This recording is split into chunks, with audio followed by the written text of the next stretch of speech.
नमस्कार सर्व पत्रकार बांधवाला। आपले महाराष्ट्रभरात जे मराठा आरक्षणासाठीचे साखळी उपोषण सुरू आहे, सगळ्या बांधवांना विनंती आहे की सध्या आपल्याला 20 जानेवारीची जाण्याची तयारी करायची असल्यामुळे खूप फोन यायला लागलेत दिवसभर साखळी उपोषणाचं काय म्हणून। तर सगळ्यांना विनंती आहे, आंतरवाली इथलं साखळी उपोषण हे कायमस्वरूपी सुरू राहणार आहे। महाराष्ट्रातले जे साखळी उपोषण आहेत ते सध्याचे स्थगित करावेत सगळ्यांनी, आणि ज्यांना सुरू ठेवायचे त्यांनी ठेवावं, परंतु असं व्हायला नको की आम्हाला सुरू ठेवायचं होतं परंतु सांगण्यात आल्या, आमच्याकडून सांगण्यात आल्यामुळं आम्ही ते स्थगित केलं। ज्यांना सुरू ठेवायचे ते ठेवू शकता, परंतु महाराष्ट्रातले सगळेच साखळी उपोषण, आमरण उपोषण स्थगित करावे, कारण आपल्याला तयारी करायची मुंबईला 20 जानेवारीला निघण्याची। त्यामुळं हा एक मुद्दा झाला। आणि दुसरा की आंतरवालीतलं मात्र सुरू राहणार आहे। आपल्याला आता सगळी बघण्याची तयारी सुरू झाली। रूट आपला कसा राहणार आहे आंतरवाली ते मुंबई हा सुद्धा फायनल होणार आहे आता, तोही थोड्याच दिवसात तुम्हाला पडेल।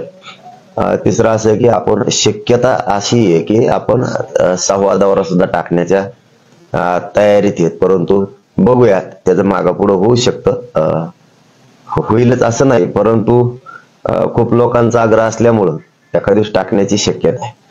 आणि सगळ्या मराठा बांधवांना पुन्हा एकदा विनंती की आपल्याला जे स्वयंसेवक लागतात ती तयारी करा। आपले जे टप्पे कसे पाडायचे आहेत, काय करायचे हे रूट बरोबरच तुम्हाला सगळ्या मराठा बांधवांना सांगण्यात येणार आहे।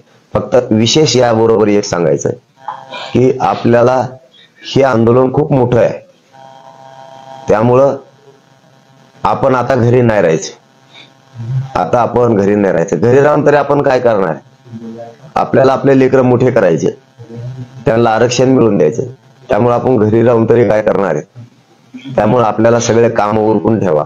आपल्याला मुंबईकडे जायचंय, मुंबईकडे कूच करायची, मुंबईकडे आपल्याला धडक मराठ्यांना द्यायची। देशात असा शांततेचा कार्यक्रम देशात कधी झाला नसेल, इतक्या ताकदीनं मराठ्यांनी तयारी करायची शांततेत जाण्याची। मिळेल त्या वाहनानं ते वाहनं घेऊन यायच्यात, आपल्या त्यामध्ये सगळ्या वस्तू ठेवायच्यात। काय काय वस्तू ठेवायच्यात हे तुम्ही ठरवा, आम्ही सांगणार आहेत तुम्हाला जाहीरपणानं की तुमची टीम मध्ये या गाड्या आणि हे लोक, हा रूट, मुक्कामाची व्यवस्था जे जे असेल ते सगळं तुम्हाला क्लिअरपणानं सांगितलं जाणार आहे। परंतु तुमच्या डोक्यात जे असेल काय काय साहित्य सोबत घेतलं पाहिजे, किती दिवसासाठी घेतलं पाहिजे, किती पुरणार आहे, कोणची गाडी घ्यायची, त्या गाडीला छत ठेवणं सुद्धा आवश्यक आहे। जर थंडी असली तर आपल्याला आपल्या गाडीचे रक्षण आपल्यालाच करायचं, आपण आपल्याच गाडीत झोपायचं, किंवा थंडी नसेल तर खाली उतरून झोपू शकतो आपण जिथं व्यवस्था असेल त्या ठिकाणी। आणि नसली व्यवस्था कुठं तरी आपली व्यवस्था आता आपण स्वतः करणार आहेत हे लक्षात असू द्या। आपली गाडी असेल, आपलं ट्रॅक्टरला छत टाका, पाठीमागच्या ट्रॉली किंवा काय ट्रक असेल, कोणाचं जे जे वाहन असेल किंवा कोणाचे पिकअप असतील, कोणाचं काय जे असेल त्याच्यामध्ये छत टाका। आपण आताच जर खाली झोपायला आपल्याला कुठं व्यवस्था नसेल तर आपण आपल्याच वाहनामध्ये झोपायचे, पण आंदोलन हे आपल्याला यशस्वी करायचंय। इतक्या शांततेनं चांगली तयारी करायची। परंतु पुन्हा एकदा सांगतो, हे देशातलं शांततेचं प्रचंड मोठं आंदोलन असणार आहे, त्यामुळे हे शांततेत मराठ्यांनी घरी राहायचं नाहीये।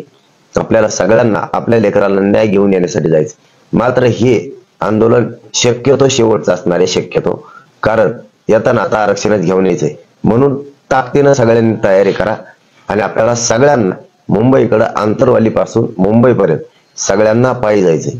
किती दिवस लागणार आहेत, काय होणार आहेत, हे सगळं आराखडा, सगळं निवेदन तुमच्याकडे ठेवलं जाणार आहे।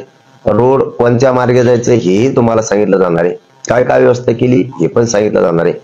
त्यामुळं आपण सगळ्यांनी तयारी लागावं स्वतःच्या मुलासाठी। मला खूप काय असं फोन आले की आम्ही पण येणार आहेत, आणि आम्ही यावं का नाही यावं, काही नाही असं, आम्ही मागचं सांभाळावं का पुढचं सांभाळावं, आम्ही काहींचं म्हणणं आम्ही सगळं रेडी केलंय, काय म्हणतात आम्ही अमुक तयार केलंय, कोणी म्हणतं बैलगाड्या तयार केल्या। अजे काय, आता मी याच्यामध्ये काय बोलणार नाही, परंतु मला एकच सांगायचंय जसं वाहन असेल तसं आपल्याला मुंबईकडे निघायचंय, म्हणजे निघायचंय. घरी राहून आपण करायचं काय? तिकडे पोरं जर अडचणीत सापडायला लागले, परीक्षा जवळ आल्यात, पोरांच्या भरत्या जवळ आल्यात, आपल्याला आरक्षण त्यासाठी मिळणं गरजेचं आहे. हुकून गेल्यावर आरक्षण मिळून उपयोग नाही. म्हणजे समजून घ्या, जसं पेरणीचा दिवस असतो, पाऊस पडला वापसा झाला की पेरायला लागतं, तरच शेती आपल्याला साथ देते, तरच आपण खरे शेतकरी, तरच आपल्याला पीक वाढणं आणि आपण मोठे होतो. तसंच वेळेवर मराठ्यांना आरक्षण पाहिजे. त्याच्यासाठी आता पोरांचं कल्याण होणार आहे मराठ्यांच्या, हे शक्यतो शेवटचं आंदोलन आहे. त्यामुळे ताकदीनं मराठ्यांना जायचं. आपल्यामध्ये मुंगीला घुसता नाही आलं पाहिजे, इतक्या प्रचंड ताकदीनं आणि शक्तीनं आपल्याला जायचंय. हे मात्र सगळेजण बांधव, मराठा बांधव राज्यातले आठवणीत असू द्या आणि आजपासून किंवा उद्या सकाळीपासून तयारीला लागा. सगळे उपोषण सगळ्यांनी स्थगित करा, कारण या कामावरती भर द्यायचा. धन्यवाद.